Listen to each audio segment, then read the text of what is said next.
Ousmane Sonko, c'est un génie politique. Quelle que soit la secousse et l'intensité de la secousse,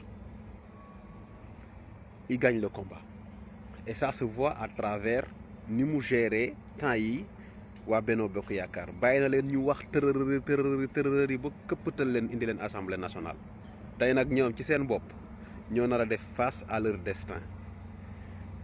assemblée nationale dinañ ko dissoudre ñu war a tëj dinañ leen tëj ñu war a fayloo ñu fayloo leen gars yi daw sax dinañ leen jëli loolu maa leen ko wax. Ousmane Sonko dama kaa wóolu ba nga xam ne billaahi gars yi comprendre ñu sax sa waay bopp bee baax.